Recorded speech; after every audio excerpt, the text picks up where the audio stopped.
জয় শ্রীকৃষ্ণ, রাধে রাধে। আশা করি বন্ধুরা সকলেই ভালো আছো। আমি আমার উপাসনা পরিবার সকলেই ভালো আছে। সকলে মহাপ্রসাদ দর্শন করো আর আশিস কৃপা লাভ করো। মহাপ্রসাদ দর্শন করলে দুর্ভোগ কাটে।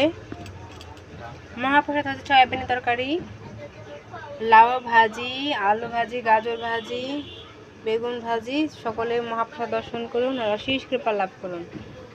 আর এখানে আজকে হচ্ছে সোমবার, ভোলে বাবাকে স্নান করানো হয়েছে। ভোলে বাবাকে দর্শন করুন আর আশিস কৃপা লাভ করুন। ওম নমঃ শিবায়, নমঃ শিবায়, হর হর ভোলে নমঃ শিবায়। ওম নমঃ শিবায়, নমঃ শিবায়, হর হর ভোলে নমঃ শিবায়।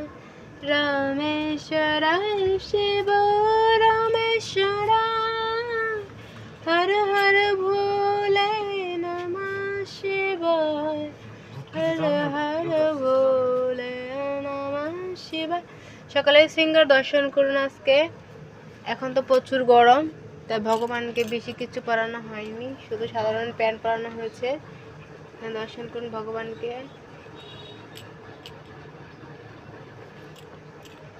এত প্রচুর গরম পড়েছে যে ভগবানকে এভাবেই রাখা হয়েছে। তো সকলেই এখন মোটামুটি বাগানে আমাদের বাসায় অনেক ফুল ফুটে, তাই ভগবানকে দর্শন করে ভেঙ্কটেশ্বর গোবিন্দজিকে। এখানে ভগবানকে জল দেওয়া হয়েছে।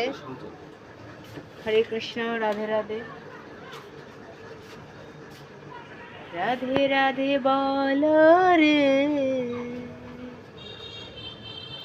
হরে কৃষ্ণ কৃষ্ণ কৃষ্ণ হরে হরে, হরে রাম রাম রাম হরে হরে। জয় শ্রীকৃষ্ণ চৈতন্য প্রভু।